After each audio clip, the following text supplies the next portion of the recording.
नमस्कार दोस्तों, मैं डॉक्टर धीरज राजा, साइकियाट्रिस्ट। पता नहीं आप लोगों से मैं रूबरू तो कभी नहीं हुआ हूँ, बट होपफुली मेरे काफ़ी सारे पोएम्स यूट्यूब में हैं, इंस्टाग्राम में, फेसबुक में हैं। तो अभी मेरे इस नए चैनल डॉक्टर विद्यालय में की इस जर्नी में, जहाँ मैं आपको मानसिक स्वास्थ्य के बारे में डिटेल से बताऊंगा, शुरू से बताऊंगा, क्योंकि यह ऐसा विषय है जिसके बारे में बात नहीं की जाती। इतना स्टिग्मेटाइज है हमारी सोसाइटी में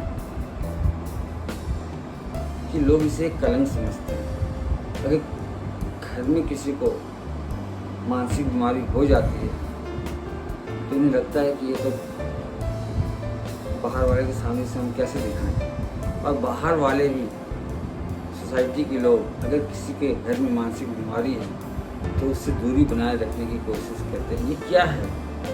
ये स्टिग्मा ही तो है, ये स्टिग्मा ही तो है। और क्या है? कोई साइकियाट्रिस्ट के पास जाने से पहले 1000 बार सोचता है क्या यह सच है या नहीं। अगर बुखार होता है आप तुरंत जाते हैं डॉक्टर के पास, डॉक्टर चाहिए। लेकिन अगर कुछ तरह की तकलीफ होती है, घबराहट होता है, मन दुखी होता है, नींद नहीं आती है, सेक्स रिलेटेड कोई संबंधी समस्या होती है, या बच्चों में भी कोई समस्याएं होती है, तो आप साइकियाट्रिस्ट के पास नहीं जाते हैं। आप जाएंगे किसी मेडिकल स्पेशलिस्ट के पास, न्यूरो फिजिशियन के पास।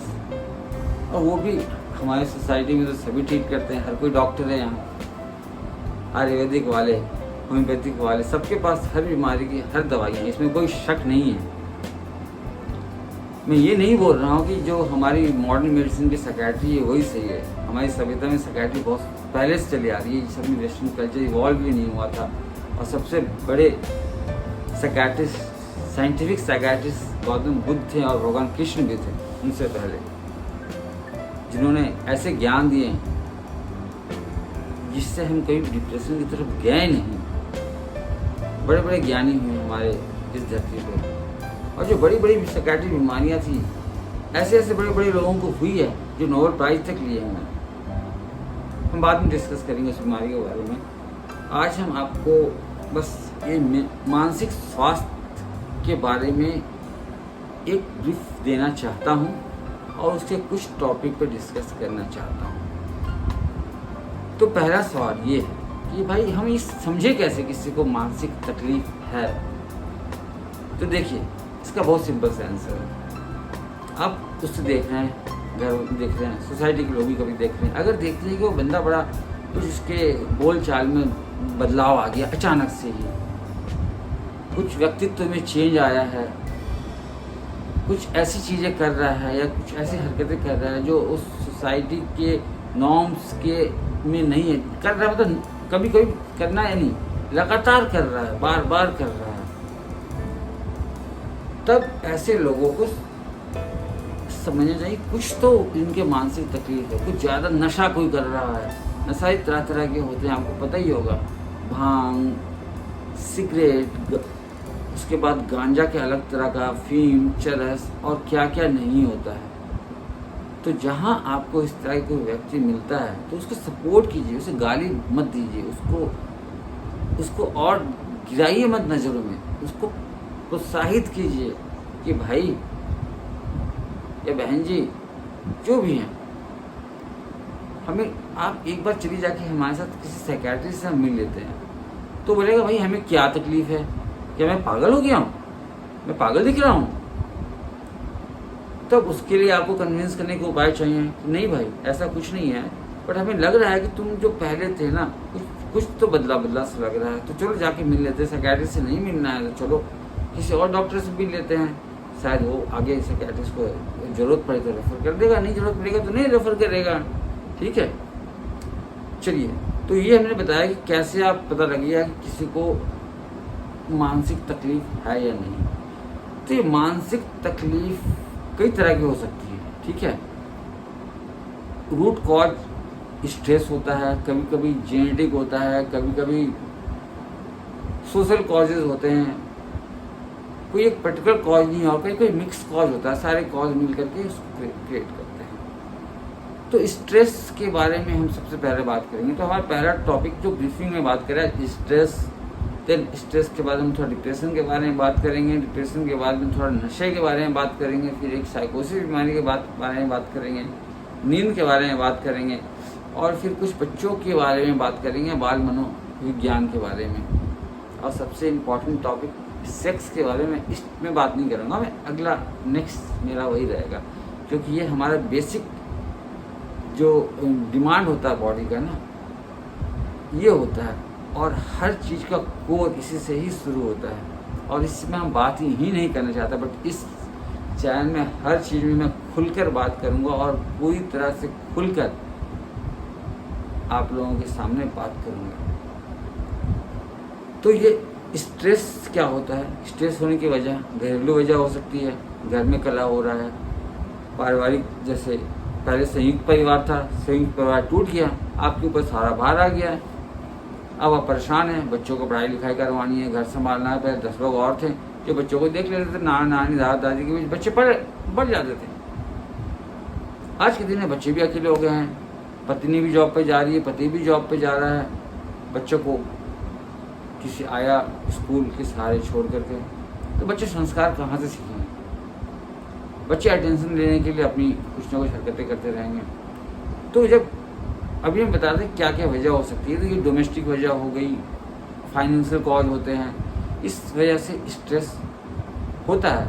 और जब हमारे अंदर क्या होती है, कैपेबिलिटी होती है। अगर आप मुझे बोलेंगे कि इस फ़ोन को मैं ऐसे पकड़ के रखूँ 1 मिनट तक, चलो मैं पकड़ के रखता हूँ 1 मिनट तक। अगर आप मुझे बोलेंगे नहीं, आप इसे आप ऐसे पकड़ के रखो 1 घंटे तक, चलो मैं करता हूँ, कोशिश करूँगा 1 घंटे तक मैं पकड़ के रखूँगा। अगर आप मुझे बोलेंगे भाई आप इसको 24 घंटे तक ऐसे पकड़ के रखना है, तो ये मेरा कोपिंग स्किल यहाँ ब्रेक हो जाएगा, and I will break down. एक ब्रिज है, ठीक है, समझिए एक ब्रिज है, हमारा माइंड भी एक ब्रिज की तरह है। हर किसी का माइंड अलग अलग है, किसी का माइंड एक के ऊपर से ट्रेन भी गुजर जाए उसको पता ही नहीं चलता उस ब्रिज के ऊपर से। कोई ब्रिज ट्रक का भार सह सकता है, कोई ब्रिज कार का भार सह सकता है, कोई ब्रिज कार का भार नहीं सह सकता है, ऑटो रिक्शा या फिर साइकिल वगैरह का भार सह सकता है। अगर उस तरह के ब्रिज के ऊपर से हम एक बार कार या ट्रक चला दें तो एक बार वो ब्रिज टूट जाएगा, ठीक है। तो ये स्ट्रेस ब्रेकडाउन इसे कहते हैं। और अगर हम उस ब्रिज को रिपेयर भी कर दें तो वह टूटने की संभावना उसकी बहुत ज़्यादा रहेगी। तो ऐसे हमारे इंसान के अंदर भी हमारा जो ब्रिज है माइंड का, हर किसी का अलग अलग है। जैसे हमारा फिंगरप्रिंट मैच नहीं करता है ना, कोई इंसान का माइंड दूसरे से मैच नहीं करता, ये बात ध्यान रखिएगा। सब इक्टोडर्म ऑरिजिन है, इक्टोडर्म ऑरिजिन है। हमारा आइरिस, फिंगरप्रिंट, माइंड किसी एक दूसरे का मैच नहीं करता। तो ये मत सोचिएगा भाई ऐसा मैं सोच रहा हूँ तो वैसा वो भी सोचेगा किसी चीज़ को देख करके। इस पत्ते को देख के अगर मैं कुछ सोच रहा हूँ तो मैं नहीं एक्सपेक्ट कर सकता हूँ कि तीसरा चौथा पांचवा आदमी भी वही सोचेगा, वो कुछ अलग सोच सकता है, ठीक है। तो ये है माइंड। अब जब स्ट्रेस होता है तो इसके कुछ लक्षण होते हैं। क्या लक्षण होते हैं स्ट्रेस के, जो आप पकड़ सकते हैं? जब कोई व्यक्ति के स्ट्रेस से गुजर रहा है ना, देखिए कभी वो अपना नाखून चबाएगा, होठ ऐसे चबाते रहेगा, पेंसिल रबड़ चबाएगा, ज़्यादा दूर से दरवाज़ा खटखटाएगा, फ़ोन को जोर से रखेगा, किसी बात का रिप्लाई बहुत ही तेज में देगा, हकला के जल्दी जल्दी बातें करना, ऐसा कुछ हो सकता है अगर स्ट्रेस है तो। यूजुअली होता है इस तरह के बिहेवियर चेंजेस स्ट्रेस होने से, आपको पता चल जाएगा जो उसके साथ रह रहा है कि भाई कुछ तो है, ये नॉर्मल नहीं है। बच्चों में क्या होता है? बच्चों में जब स्ट्रेस होता है तो बच्चे ना बड़े लोगों की तरह बिहेव नहीं करते हैं, उन्हें पता ही नहीं चलता है कि क्या हो रहा है। तो उनका तरीका क्या होता है, उनके एग्ज़ाम में मार्क्स कम आने शुरू हो जाएंगे, ठीक है। कुछ ऐसी हरकतें करेंगे जैसे कि जो बच्चा नॉर्मल था अब चुपचाप रहने लग जाएगा, बिस्तर में पेशाब कर देना, ठीक है। और लोगों से दूसरे बच्चों के साथ मिलकर नहीं खेलेगा। कभी आप देखेंगे उसे रबड़ चबाते हुए, कभी अपना अंगूठा चूसते हुए या बाल को घुमाते हुए। ये सारे जो है बच्चों में स्ट्रेस के कुछ लक्षण हैं जो आप बच्चों को देख के पकड़ सकते हैं कि भाई इस बच्चों में कुछ तो है इशू, कुछ स्ट्रेस से गुजर रहा है। तो बच्चों के प्रकट करने की इच्छा तरीका मतलब अलग है, और एडल्ट्स में कुछ अलग नॉर्मल तरीके से होता है। तो बच्चों के मामले में हमें थोड़ा अलग तरह से देखना होगा, बड़ों के मामले में थोड़ा अलग तरह से देखना होगा। जब स्ट्रेस होता है तो कई कई बच्चे बड़े बन जाते हैं, ठीक है, और बड़े बच्चे बन जाते हैं, दोनों ही हो सकता है। तो कुछ भी असंभव नहीं है इस माइंड के अंदर, सब कुछ संभव है। तो अब स्ट्रेस है, अब स्ट्रेस का क्या इलाज है? कोपिंग स्किल हम नहीं कर पा रहे, कोप नहीं कर पा रहे, स्ट्रेस है ये, हमें कोपिंग स्किल, हमारी क्षमता ये है, हम सर बैलेंस करने की कोशिश कर रहे हैं, नहीं हुआ, दैट्स ब्रेक डाउन। जहाँ स्ट्रेस से ब्रेक डाउन हुआ then you can go to depression. तब आपको क्या होगा? अवसाद होगा। उससे पहले एंजाइटी भी हो सकती है, क्योंकि हम जब स्ट्रेस को दबाने की कोशिश करते हैं ना तो एंजाइटी होती है, घबराहट होता है। ये सब जो नाखून चबाना, जो मैंने लक्षण बताई हो, एंजाइटी के ही लक्षण है। जब माइंड में एंजाइटी को सप्रेस किया जाता है तो ये उसके सोमेटिक बाहरी लक्षण होते हैं जो दिखाई हमें देते हैं। और उसके बाद जब माइंड की कैपेसिटी खत्म हो जाती है तो यह स्ट्रेस डिप्रेशन का रूप ले लेता है। भाई अब ये डिप्रेशन अवसाद है। अगर हम डिप्रेशन बोलेंगे लोगों को तो लोग बोलेंगे ये क्या कायर व्यक्ति है, इसको डिप्रेशन हो गया, दुख हो गया, सब कुछ तो भगवान ने दिया हुआ है, पैसे है, घर है, बंगला है, नौकरी है, किस बात का डिप्रेशन है? डिप्रेशन किसी को भी हो सकता है, ठीक है। हमारे सुपरस्टार दिलीप कुमार को भी डिप्रेशन हुआ था, दीपिका पादुकोण को भी डिप्रेशन हुआ था, बड़े बड़े लोग इस चीज़ से डिप्रेशन से गुजर चुके हैं। और रिसेंटली मेरे favourite hero Sushant Rajput, he was taking treatment for depression and committed suicide. जिस बंदे ने चंद्रमा में जमीन खरीद के रखा हुआ था वो बंदा सुसाइड कर लेता है, ये कोई मजाक नहीं है। तो इसको हल्के में नहीं लेना चाहिए। तो अब मैं आपसे बताऊंगा कि डिप्रेशन के क्या लक्षण होते हैं, ठीक है। डिप्रेशन में क्या होता है, इंसान पहले तो दुखी रहने लगता है। अब दुखी रहना का ये मतलब नहीं कि भाई आज लड़ाई हुई, आज शाम को दुखी दिख रहा, नहीं। किसी वजह से इसके लिमिट दिया गया है कि अगर 2 सप्ताह या उससे ज़्यादा सेम तरह का बिहेवियर पैटर्न परसिस्ट रहे, कि लगातार वो 2 वीक्स या उससे ज़्यादा दुखी रहे, किसी काम में उसका मन नहीं लगना, अकेले रहना, ठीक है, चीज़ों से थोड़ा दूर हटना, उसके खान पान में अंतर होना, ज़्यादा खाना या कम खाना, उसके नींद में भी अंतर हो सकता है, कम सोना या ज़्यादा सोना, जल्दी रात सुबह नींद टूट जाएगी 4 o'clock, नींद टूटने के बाद उसको फ्रेश महसूस नहीं होना, दिन भर थकावट सा महसूस होना, किसी काम में एकाग्रता नहीं होना, भूलना, चीज़ों को भूल जाना, हड़बड़ी में हर चीज़ करना, ये सारे लक्षण डिप्रेशन के हैं। तो अगर कहीं आपको इस तरह के कोई लक्षण हैं या किसी व्यक्ति में दिखते हैं तो उन्हें प्रोत्साहित करके साइकियाट्रिस्ट के पास लाइए। डिप्रेशन बहुत ही साधारण सी बीमारी है जिसके अच्छी दवाइयाँ हैं और इसका इलाज संभव है।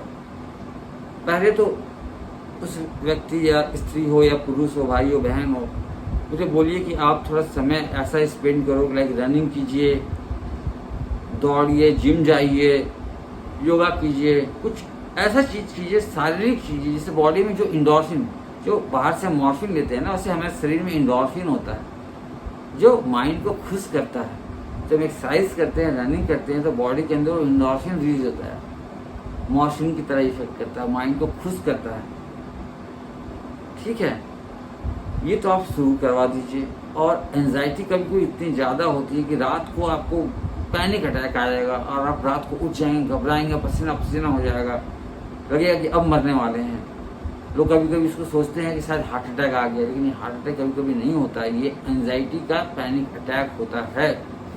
तो अगर ऐसे कुछ दिख रहा है आपको, इस तरह के लक्षण हैं, तो साइकियाट्रिस्ट के पास जाना तो बहुत ज़रूरी है। और इसका जो इलाज भी बहुत आसान इलाज है और ट्रीटमेंट 6 से 9 महीना, कभी कभी 1.5 साल तक चलती है और आप पूरी तरह से ठीक हो जाते हैं। आप खुद ही महसूस करेंगे। हाँ, दवाई को असर करने में हमारा थोड़ा टाइम लगता है, 2 सप्ताह से 3 सप्ताह। आप महसूस करेंगे धीरे धीरे आपका मन खुश हो रहा है, आप चीज़ों में घुल मिल रहे हैं, अच्छा हो रहे हैं। लेकिन इस स्टेज में आके लोग क्या गलती करते हैं, दवाइयाँ बंद कर देते हैं बिना डॉक्टर की सलाह के। यही सबसे बड़ी गलती होती है। तो ये नहीं करना है, हमें दवाइयाँ बंद नहीं करनी है और बिना डॉक्टर के सहमति के, और हर वक्त डॉक्टर के साथ टच में रहना है, उससे बातें करते रहनी है। और अगर कभी सुसाइडल जैसे थॉट्स आते हैं, वो तभी आता है जब इंसान पूरी तरह से होपलेस हो जाता है, चारों तरफ अंधकार में। कोई खुशी खुशी सुसाइड नहीं करता है। लोग बोलते हैं ये तो इंसान कायर है, इसने ये मर गया। नहीं भाई, कोई इंसान कायर नहीं होता, कोई खुशी खुशी सुसाइड नहीं करता है। सुसाइड करने के लिए बहुत ज़्यादा अंदर से अगर टूट गया होता है, चीज़ें सब तरफ अंधेरा दिख रहा है, लगता है कोई होप नहीं है, कोई निकलने का रास्ता नहीं है, कुछ माइंड के अंदर केमिकल चेंजेस ऐसे हो जाते हैं, तो इंसान सुसाइड करता है। तो ऐसे इंसान को डरपोक तो कभी नहीं बोलिए। हाँ, अब सुसाइड पे बात छिड़ी है तो इस सुसाइड के बारे में बात करते हैं। डिप्रेशन टॉपिक में अभी यहीं रहने देता हूँ, बाद में कभी डिटेल में डिस्कस करेंगे, ठीक है। सुसाइड, ये दोनों की ही वजह हो सकती है। नशे करने वाले, स्ट्रेस ज़्यादा होने से, डिप्रेशन ज़्यादा होने से, या किसी और मानसिक बीमारी से लोग सुसाइड की तरफ अग्रसर होते हैं या करते हैं, लेकिन खुशी खुशी नहीं करते हैं। बट इसके लक्षण आप वो प्रकट करता है हमेशा किसी न किसी रूप में। ये तो डिप्रेशन के लक्षण आपको पहले दिखाई देंगे। वो ऐसे कुछ बात बोलेगा घुमा फिरा करके, जिसमें वो सुसाइड जैसे चीज़, मतलब कि खुद को ख़त्म करने की इच्छा वाली चीज़, वो बातें करेगा, अपने रील्स वगैरह बनाएगा, अपनी अच्छी अच्छी चीज़ें जो उसको बहुत फेवरेट हुआ था दूसरों को गिफ्ट देना शुरू कर देगा। तो ऐसे लोगों में यूजुअली कभी कभी सुसाइडल थॉट्स पाए जाते हैं। जो इंसान जो कभी एकदम ही सही था, अचानक से उसका बिहेवियर चेंज हो गया, थोड़ा अकेला हो गया, दुखी हो गया, या क्या कर रहा है यार, अपने सबसे फेवरेट चीज़ जो कलेक्ट करके रखा था दूसरों को दिए जा रहा है, अपने फ्रेंड रिलेटिव्स को दिए जा रहा है, ठीक है, अपने विल बना रहा है, वसीयत बना रहा है। ये क्या हो क्या गया इसे? तो अगर कोई इंसान ऐसा करता है ना, तो ये समझिए कि ये सुसाइड का इनडायरेक्ट लक्षण है। तो थोड़ा अलर्ट हो जाइए। हमेशा इंसान बोल के सुसाइड नहीं करता, बट एक ना एक चिन्ह छोड़ता है। ऐसे चोर चोरी करने के बाद कोई ना कोई चीज़ छोड़ के जाता है ना, ऐसे ही मानसिक बीमारी में आपको कुछ ना कुछ चीज़ें मिल जाएगी जहाँ से आप उस इंसान को समझ करके, सपोर्ट देके, सहयोग करके बाहर निकाल सकते हैं। तो मेरे भाई, इस बात का ध्यान रखें, भाई बहनों दोनों सभी, कि कोई भी मानसिक बीमारी इलाज नहीं है, बट आपकी सतर्कता, आपका सपोर्ट और सहयोग से कोई इंसान नई जिंदगी जी सकता है। तो अभी तक हमने बात क्या कर लिया है, स्ट्रेस, एंजाइटी, डिप्रेशन, सुसाइड। अब सबसे बड़ी बात करते हैं वो नशे की, जो सबसे आसान भी है और सबसे खतरनाक भी है। लोग मज़े मज़े में शुरू करते हैं कॉन्फिडेंस के साथ कि भाई मैं तो इस पर कंट्रोल कर लूँगा, मेरे अंदर कॉन्फिडेंस है, लेकिन बाद में वही नशा उस इंसान को कंट्रोल करता है। चाहे सिगरेट का हो, चाहे वो भांग का हो, चाहे वो गांजा का हो, चाहे वो शराब का हो, नशा हर चीज़ का होता है। मुझे वो गाना याद आ रही है जिसमें अमिताभ बच्चन बोलता है, नशे शराब में होती तो नाचती बोतल, और उसके आगे भी कुछ पंक्तियाँ हैं। तो मैं ये नहीं बोलूँगा कि नशे शराब में होती तो नाचती बोतल, शराब में नशा तो होता है। हर चीज़ एक लिमिट में अमृत है, और उस लिमिट के बाद वो विष बन जाता है। तो अगर किसी इंसान को किसी नशे की लत है तो उसे बहुत ज़्यादा सपोर्ट और सहयोग की ज़रूरत है, तुरंत। क्योंकि इंसान शुरू में शुरू करता है थोड़े से, लेकिन उसके बाद बढ़ता जाता है और उसके बाद कंट्रोल नहीं रहता है उसका उसके ऊपर। चाहे वो सिगरेट, शराब, भांग, गांजा। लोग कभी कोई शौकिया शुरू करते हैं, चलो आई होली का त्यौहार है उसमें कर लिए, ये कर लिए, बट मज़े वजे में किया हुआ चीज़ कभी कभी समझ ही सकते हैं, मज़ा की सज़ा भी कभी कभी खतरनाक होती है। तो ये है नशे की सज़ा, जो बहुत खतरनाक होती है। खासकर जब शराब की हम बात कर रहे हैं तो हमारे पूरे शरीर को गला के रख देता है। कहाँ से इसकी शुरुआत मैं करूँ ये नहीं समझ में आ रहा मुझे। हमारे अंदर के विटामिन को सोख के रख देता है, सारी विटामिन कमी हो जाती है, लीवर डैमेज कर देता है, पेप्टिक गैस स्टमक में अल्सर पैदा कर देता है, खून की उल्टियाँ होती है, लीवर में पहले फाइब्रोसिस होगा, फिर सिरोसिस होगा, लीवर डैमेज, खत्म। उसके बाद किडनी कोई करता है, इसके बाद आपका क्या होता है, ब्लड प्रेशर बढ़ेगा, दिल का दौरा पड़ेगा, आपकी मांसपेशियों में कसाव महसूस होगा, तनाव महसूस होगा, झुंझुनाहट महसूस होगी पैरों में। और जब फाइनली ये माइंड पे अटैक करता है तो क्या करता है, ये सारे नर्व्स को सोख लेता है, उसके एंजाइम्स को जो इसको पहले खुशी प्रदान कर रहे थे, वही चीज़ें अब इसको दुखी प्रदान कर रहे हैं, दुख दे रहे हैं। सेरोटोनिन को सोख लेता है, डोपामिन को सोख लेता है, जो सारी चीज़ों को सोख लेता है। इंसान भूलने सा लगता है चीज़ों को, दुखी दुखी सा और हो जाता है, और बिना नशे के उसके रहा नहीं आता। चाहे वो चोरी करके नशा करे, छिप कर नशा करे, जब मौका मिले तब नशा करे, हर चीज़ों के ऊपर प्रायोरिटी उसकी हो जाती है नशा करना। चाहे वो फैमिली हो, चाहे काम हो, चाहे वो सोसाइटी के कुछ बंधन हो, सब चीज़ों से ऊपर उसकी प्रायोरिटी होती है नशा करना। तो इसके भी बड़े इलाज ज़्यादा मुश्किल नहीं है, हाँ, लेकिन उस व्यक्ति के अंदर वह आत्मविश्लेषण की क्षमता होनी चाहिए, माइंड पावर उसके अंदर, खुद के माइंड के अंदर पावर होनी चाहिए कि हाँ मुझे ये छोड़ना है तो छोड़ना है। दवा है इसके लिए, बट कोई दवा, यहाँ तक मेरा एक्सपीरियंस है, इट्स नॉट इफेक्टिव। जब तक आप माइंड पे के पावर पे कंट्रोल नहीं करेंगे तब तक कोई भी दवा इस पर असर नहीं करेगी, ठीक है। तो नशे को रोकना है तो माइंड को स्ट्रॉन्ग बनाइए, माइंड को स्ट्रॉन्ग बनाने के लिए दौड़िए, जिम जाइए, योगा कीजिए, प्राणायाम कीजिए, ठीक है, अपने आप को बिजी रखिए। और ये कुछ टिप्स हैं, अगर आप शराब या कुछ करते भी हैं, ठीक है, तो धीरे धीरे पीजिए। जो सर होते हैं जो पक्के आदी हो जाते हैं शराब उराब के ना, एक बार में झटका से एक बार में ख़त्म कर दे, वाह, हीरोज़ की तरह, मूवीज़ की तरह दिखाते हैं अपने आप को। मैं तो जेम्स बॉन्ड बन गया हूँ, सिगरेट अपने स्टाइल में पीना रजनीकांत बन गया हूँ।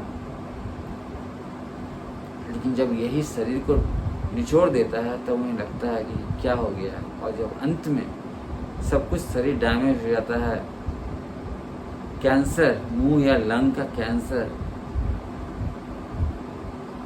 पेट का कैंसर, अतड़ियों का कैंसर, हर कैंसर ये हो सकता है इस शराब की नशे से। और मानसिक बीमारियां भी बढ़ जाती है, डिप्रेशन, सिजोफ्रेनिया, भांग के साथ तो बहुत ही कॉमन है सिजोफ्रेनिक होना, ठीक है। अच्छा, मैंने अभी सिजोफ्रेनिक के बारे में डिस्कशन नहीं किया ना शायद, ठीक है, अभी बताता हूँ सिजोफ्रेनिया के बारे में। तो ये हुआ आपका नशे के बारे में, छोटा सा टिप्स मैंने दे दिया, बाद में कभी डिस्कस करेंगे। बहुत सारे नशे हैं और इसका कोई अंत नहीं है, और इस पर बहुत लंबी बहस छिड़ सकती है। तो दूसरी अब जाके हमने डिस्कस करिए जो लिंक एक दूसरे से, स्ट्रेस, एंजाइटी, डिप्रेशन, नशा। अभी आइए सिजोफ्रेनिया पर। ये साइकोसिक बीमारी है, ये शायद इससे पहले वाली न्यूरोटिक बीमारियां थी। इसमें इंसान को पता होता था कि वो चीज़ों को सफ़र कर रहा है, मैं दुखी हूँ, मुझे घबराहट हो रही है, उसीलिए वालों को लगता था कि मैं एक चीज़ बार बार कर रहा हूँ। लेकिन साइकोटिक हो जाने के बाद उसको पता ही नहीं चलता कि वो बीमार है, उसको लगता है वो नॉर्मल है। और सिजोफ्रेनिया में क्या होता है, इंसान को ऐसी आवाज़ सुनाई देती है जिसका कोई अस्तित्व नहीं है, ऐसी चीज़ें दिखाई देगी जिसका कोई अस्तित्व नहीं है, और रियलिटी में उसके साथ, उनके साथ ये होता है। उन्हें लगता है कि टीवी में उसके बारे में ही बताया जा रहा है, न्यूज़ पेपर में उसके बारे में लिखा जा रहा है, रोड में चलते लोग उसके बारे में बातें कर रहे हैं। समझ में आई? सब कुछ का सेंटर ऑफ अट्रैक्शन वो बंदा ही अपने आप को फील करता है। उसे तब ऐसा लगता है कि लोग उसके अगेंस्ट प्लॉट कर रहे हैं, उसको मारना चाहते हैं, उसके अगेंस्ट प्लानिंग कर रहे हैं, और अपने बचाव के लिए बहुत कुछ करने की कोशिश करता है।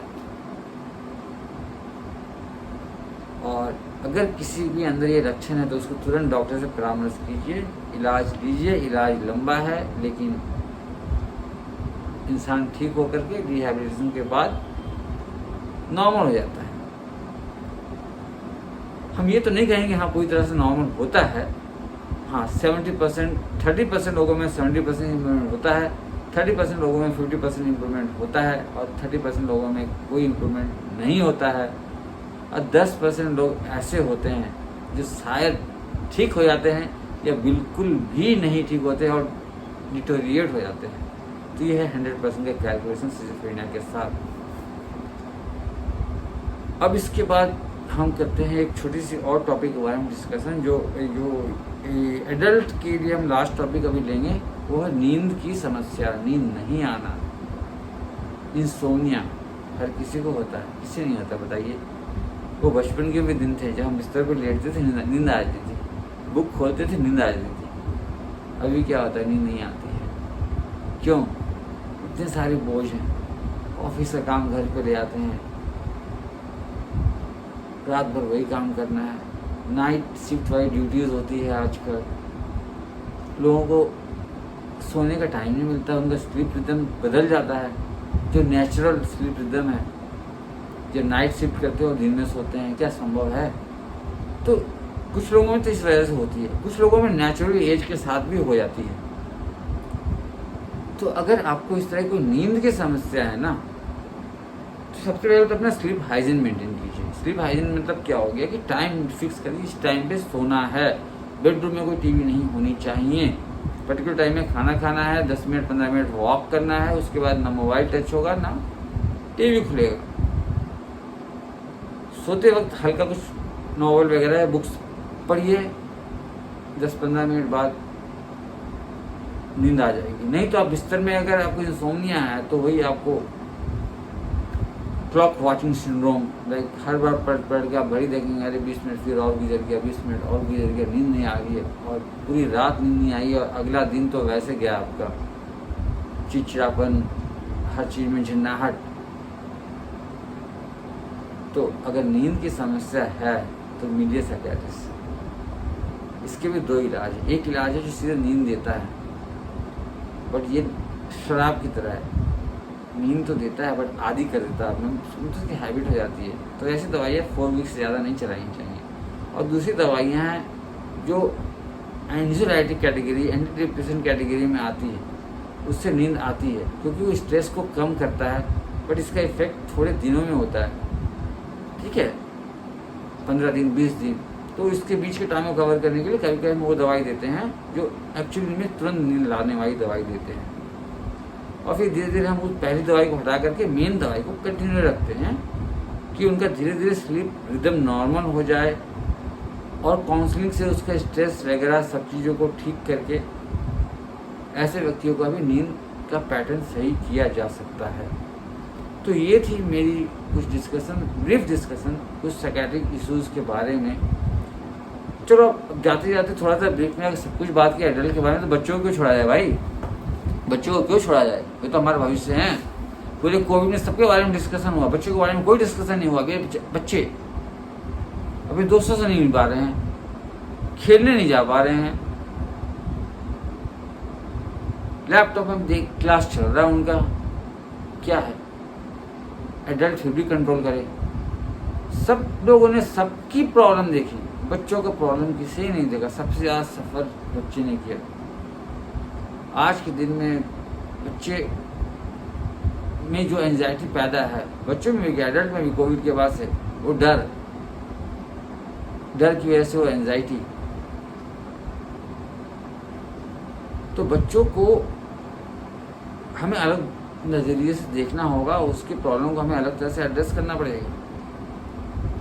अब बच्चों के साथ साथ एक होते हैं टीनेजर्स, ये सबसे खतरनाक एज वाले बच्चे होते हैं। टीन एजर्स, ना ऊपर के ना नीचे के, ये ऐसे बच्चे होते हैं जो ज्वालामुखी की तरह विस्फोट करने वाले होते हैं। ऐसे बच्चों को हैंडल करना बहुत ज़रूरी है, क्योंकि उस समय उनके अंदर बहुत सारी चेंजेस होते रहती है, हार्मोनल चेंजेस, बॉडी में चेंजेस होती हैं, उनके बात विचार में चेंजेस होती हैं, उनके सोच में चेंजेस होती हैं। बहुत ही फर्टाइल माइंड होता है उस समय, जो अंदर भर दिया जाए वही चलते हैं। जो माता पिता कभी उसको दोस्त रहते थे, वो उनको उपेक्षा करके अपने दोस्तों की बातें सुनना शुरू कर देते हैं। नशे की तरफ अग्रसर होने का ये सबसे कॉमन टाइम है। ये ऐसा समय या तो बच्चे बिगड़ सकते हैं या बन सकते हैं। बिगड़ना बनना ऐसा कुछ है नहीं, ये सोसाइटी की चीज़ है, ये अच्छा है, ये गलत है, ये सही है, ये गलत है।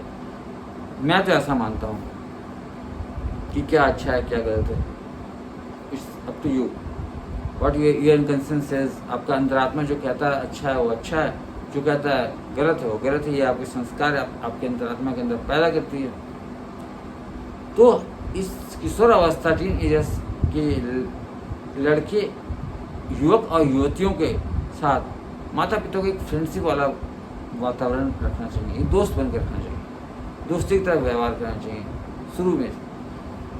उस एज के बाद कहा गया ना कि 5 साल तक आप बच्चे को प्यार से कीजिए, ये कीजिए, उसके बाद आप जो डांट डपट करना उसके बाद 5 से 12 साल तक कर सकते हैं, लेकिन 12 साल के बाद आप बच्चों को दोस्त बना लीजिए। तब तक बच्चों के अंदर इतना संस्कार कूट कूट के भर दीजिए, उसका फाउंडेशन ऐसा बना दीजिए कि वो आपका उसके ऊपर जो घर तैयार हो, टीनेजर्स का वो जो सीट ईंटें लगे वो किसी के बहकावे में आके टूटे नहीं।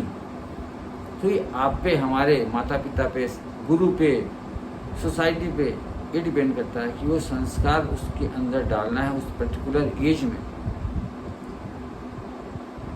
तो बच्चों की समस्या में एक बहुत ही कॉमन समस्या क्या होती है शुरू में, जो 5 साल के अंदर डायग्नोस होती है। एक तो ऑटिज्म एक होता है, दूसरा ADHD, attention deficit hyperactive disorder. Autism में बच्चे में थोड़ी कुछ जेनेटिक इश्यूज होती हैं या बर्थ के समय कुछ इशू होता है, लाइक बच्चा समय पर रोया नहीं या किसी और वजह से, उसकी वजह से थोड़ा मेंटल रिटार्डेशन या इंटेलेक्चुअल डिसेबिलिटीज भी होती है। तो ये सारी जो शुरू के में बच्चों की इश्यूज होती है। ऑटिज्म में बच्चे क्या करेगा, अकेला अकेला रहेगा, गुमसुम सा रहेगा, इमोशनली अटैच हो ही नहीं पाएगा, चाहे माँ बाप के साथ किसी के साथ भी। अपने एक ही काम में एक ही तरीके की चीज़ को में वो बिजी रहता है। अभी ज़्यादा डिस्कस नहीं करेंगे। ऑटिज्म समझिए से कुछ ऐसा ही होता है, ऐसे बच्चे इस तरह के होते हैं, कुछ अलग होते हैं अपने आप में रहने वाले बच्चे। और दूसरा हो गया ADHD, ये तो मतलब तहलका करने वाले बच्चे। वैसे अगर मेरे सामने आजकल के पेरेंट्स कुछ आते हैं कि भाई मेरा बच्चा, टीचर ने कहा कि बहुत भागदौड़ करता है, नटखट करता है, इसको ADHD, वो डायग्नोसिस लेके आते हैं मेरे पास। मैं बोलता हूँ फिर तो हमारे भगवान के सबसे बड़े ADHD थे, क्योंकि जब मैं एग्जामिन करता हूँ तो बच्चों में सब कुछ ठीक दिखता है। ऐसे बच्चे हर जगह पे सेम बिहेवियर रखेंगे, ऐसे नहीं कि स्कूल में अलग, घर में अलग और डॉक्टर के पास आके अलग। अगर ADHD है तो क्लास में एक जगह शांति से नहीं बैठेगा, घर पे भी नहीं बैठेगा, और डॉक्टर के पास आएगा तो भी टेबल पे सामान छूता रहेगा, इधर उधर घूमता रहेगा, कुछ ना कुछ करता रहेगा। ऐसे बच्चे घर के लिए, स्कूल में क्या होता है ना, किसी चीज़ में ध्यान नहीं देते हैं, कुछ याद नहीं रहता है, अपनी सामान ऐसे गुम करके आ जाएंगे, किसी और का सामान उठा के ले आएंगे, क्लास में सबको डिस्टर्ब करेंगे, मार पिटाई में थोड़ा ज़्यादा इन्वॉल्व हो जाएंगे, घर में रहेंगे तोड़ फोड़ करना, चिल्लाना। हाँ, इनमें एक पर्टिकुलर चीज़ होती है कि टीवी भी जब इनको लगा दिया है तो यह चैनल चेंज नहीं करेंगे, कुछ पर्टिकुलर चीज़ को बहुत ध्यान से देखते रहते हैं। कभी कभी इनको एक जगह शांति से बैठाए रखना बहुत मुश्किल है। तो इस ADHD, attention deficit hyperactive disorder, हर नटखट बच्चे के ऊपर नहीं आता है। हमारे भगवान कृष्ण ADHD नहीं थे, हर बच्चा बचपन में नटखट होता है, ये तो बचपन है। ADHD होता है जब एक चीज़ पर्टिकुलर लिमिट से ज़्यादा है और हर एक जगह पे वो फिट हो रहा है, घर, स्कूल में भी, घर में भी, सोसाइटी में भी, और डॉक्टर के पास आने पर भी वो बच्चा हाइपर एक्टिव ही है। तो इसके लिए दवाइयाँ है, बिहेवियर थेरापी है, बच्चा ठीक हो सकता है। अगर इसका इलाज समय पर नहीं हुआ तो बड़े होकर फिर कंडक्ट डिसऑर्डर में बदल जाता है। कंडक्ट डिसऑर्डर में फिर वही बच्चे, ऐसे बच्चे जो होते हैं, नशा, चोरी करना, मार पिटाई करना, किसी की बातें नहीं सुनना, इन सब चीज़ों में इन्वॉल्व हो जाते हैं। तो ये मेन चीज़ बाल मनोविज्ञान में आता है। तो हम बाद में कभी डिटेल में इसके बारे में डिस्कस करेंगे। तो आज मैं अपना ये टॉपिक यहीं समाप्त कर रहा हूँ, लेकिन हमारी जर्नी यहाँ समाप्त नहीं हो रही है, जर्नी की शुरुआत है। आगे आगे देखिए होता है क्या जनाब। तो ये जर्नी की शुरुआत है, आगे और भी कुछ आपको बहुत कुछ सीखने को मिलेगा, जानने को मिलेगा। मैं यहाँ आप कुछ साइंटिफिक तरीके से नहीं बताने आया हूँ, मैं लेमन लैंग्वेज में आपको बताने आया हूँ। मतलब ये ऐसा लैंग्वेज जिससे कि आप समझ सकें और अपने अंदर से उस स्टिग्मा को हटा सके, सोसाइटी से उस स्टिग्मा को हटाने में दूसरों की सहायता कर सके, लोगों को हेल्प कर सके, सपोर्ट दे सके, उनको उत्साहित कर सके, चलो भाई डॉक्टर के पास चलते हैं, अगर कुछ है तो ठीक है, नहीं है तो ठीक है तो इलाज होगा, नहीं होगा तो आप आ जाओ घर पे आराम से, क्या है, ठीक है। तो इसके साथ ही मैं आप लोगों से आज का ये विदा करता हूँ। डॉक्टर विद्यालय के इस चैनल में बने रहने के लिए शुक्रिया, और आशा है कि आपको ये चैनल और हमारी ये टॉपिक आगे पसंद आएगी और आज भी पसंद आएगी। और अगर ऐसा है तो प्लीज़ इस चैनल को सब्सक्राइब कीजिए और लाइक करना नहीं भूलिए, और खुश रहिए और लोगों को भी खुश रखिए। थैंक यू, धन्यवाद।